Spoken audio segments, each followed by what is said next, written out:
bienvenue dans cette nouvelle édition du QG Weekend. Voici les titres de l'actualité.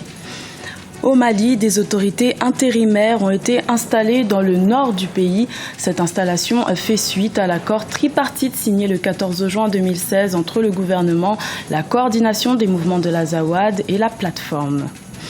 Au Sénégal, l'ancien ministre Karim Wade, condamné pour enrichissement illicite, a bénéficié de la grâce présidentielle ce vendredi 24 juin. Sa libération a suscité de nombreuses réactions au sein de la population. C'est à suivre dans cette édition.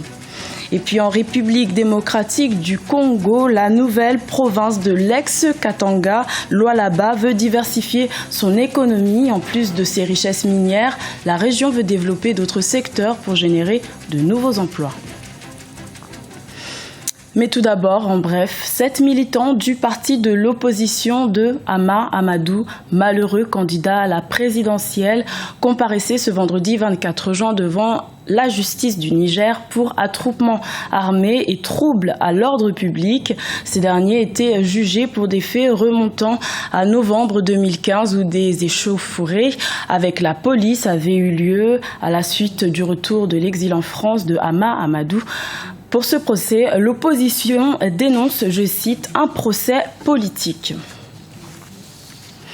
Depuis janvier 2012, de nombreuses exactions sont perpétrées au Mali et notamment dans les régions du Nord. Le 14 juin 2016, un accord tripartite entre le gouvernement, la coordination des mouvements de l'Azawad et la plateforme a été signé pour l'installation d'autorités intérimaires. Un premier pas dans le processus de l'accord de paix d'Alger signé en 2015 qui peine à se mettre en place.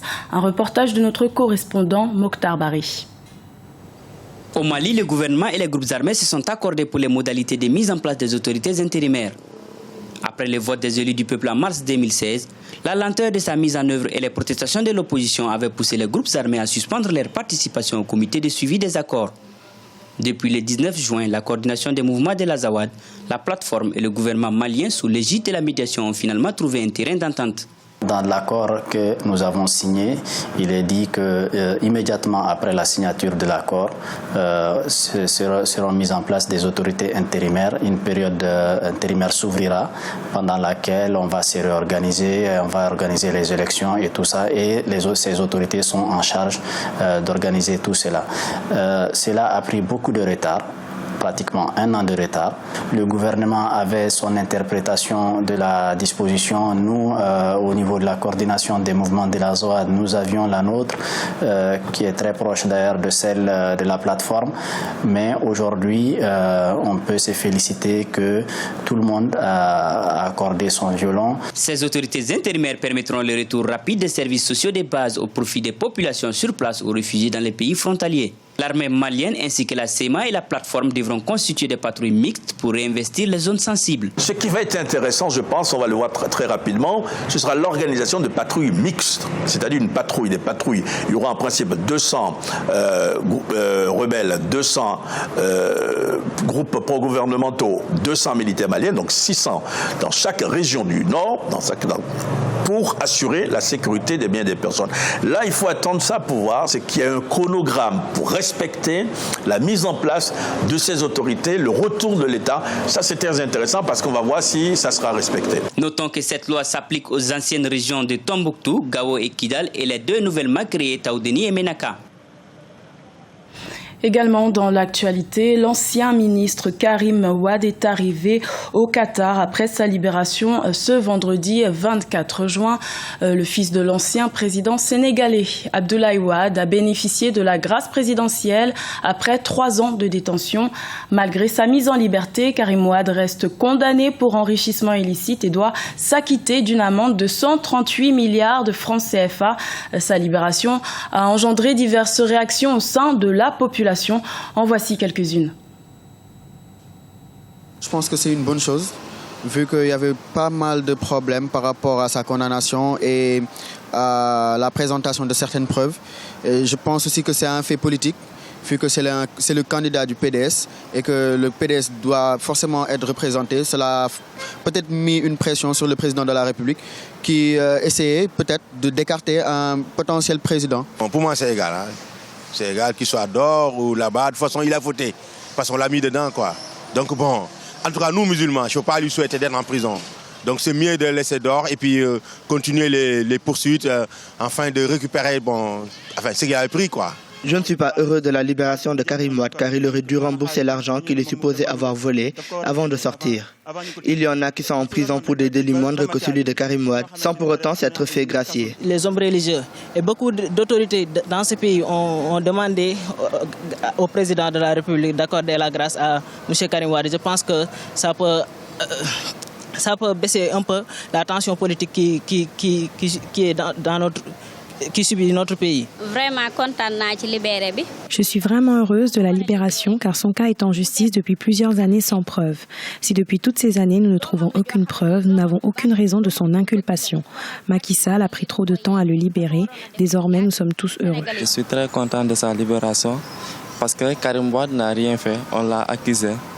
Parce que tout ce temps, on n'a aucune preuve contre Karim Wade. Donc moi, je suis content de sa libération.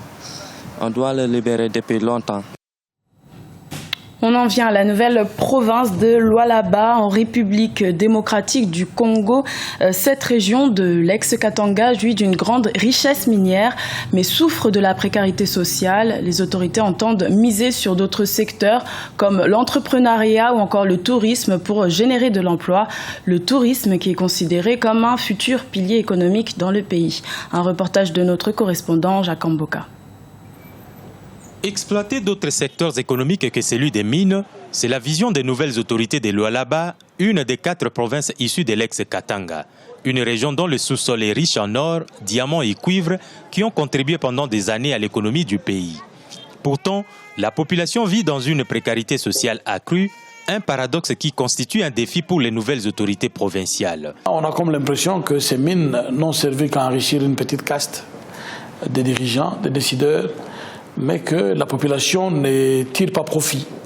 C'est ainsi que pour tous les esprits lucides, quand vous arrivez à Kolwezi, les contrastes, les paradoxes est criant entre ces potentialités, ces possibilités économiques et la précarité dans laquelle vit cette population à la cité. Le creux est assez remarquable, qu'il faille absolument des actions pour rapprocher ces creux. Pour les autorités, toute initiative tendant à diversifier l'économie de la province est vivement encouragée. Les femmes, partenaires incontournables au développement, reçoivent des formations sur l'entrepreneuriat féminin en vue de redynamiser tous les secteurs d'activité dans lesquels elles évoluent. Vraiment, il y a une telle précarité sociale dans le Lualaba qu'on croirait qu'il n'y a pas d'autres opportunités. Et donc, nous sommes venus à cette première phase de ce projet pour l'entrepreneuriat pérenne pour sensibiliser la femme sur les autres opportunités d'affaires qu'offre généreusement la province du Lualaba. Et ainsi, nous allons passer à la deuxième phase, qui est la formation, pour accompagner la femme dans cette formation qui va la renforcer dans ses capacités et de la préparer à affronter le monde de grandes activités. Kolwezi était la deuxième ville du Grand Katanga après Lubumbashi. La province s'emploie à investir dans les infrastructures, notamment les routes de dessertes agricoles, permettant l'évacuation des productions vers le grand centre de consommation. Les multiples sites touristiques que comptent les Lualaba sont en train d'être réhabilités pour la relance de ces secteurs, aussi créateurs d'emplois. Lutter contre la vie chère, c'est l'un des nouveaux projets du président gabonais Ali Bongo Ondimba. Face à la flambée des prix, les autorités du pays ont décidé de prendre une série de mesures le 2 juin 2016, notamment l'annulation de plusieurs taxes par le gouvernement. Un reportage de notre correspondant Douglas Toutoum. Lutter contre la cherté de la vie au Gabon, c'est l'engagement réitéré par le gouvernement le 2 juin 2016 à Libreville. 166 produits de consommation courante bénéficient déjà d'exonération de taxes dans le pays, avec pour conséquence la perte pour la douane de 35 à 40 milliards de francs CFA. Malgré ces efforts de l'État, la population se plaint encore des prix trop élevés, quelques semaines notamment après la prise de ces nouvelles mesures. Les prix sont les mêmes qu'avoir le prix de kilo de cuisse de poulet, qui, des fois, on le trouvait à 900, 1000 francs, il est monté à 1250. C'est toujours le même prix. Et rien n'a vraiment changé. Peut-être que d'ici 1 ou 2 mois, ça prendra effet, mais pour l'instant, non.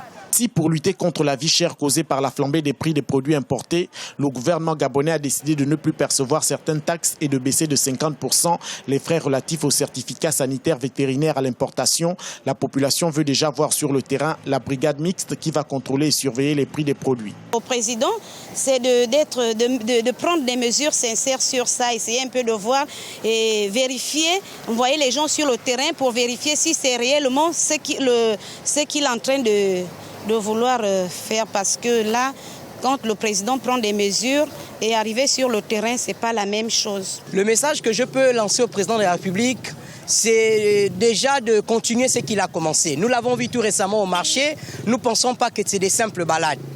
Nous pensons qu'il part pour contrôler et vérifier exactement ce qui se passe et ce qu'il veut.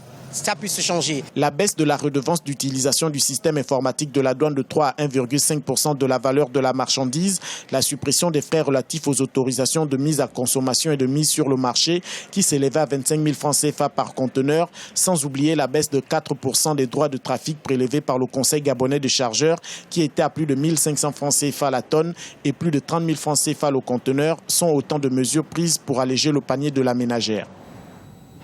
C'était le journal de la rédaction. Merci de l'avoir suivi. L'information continue sur Africa 24.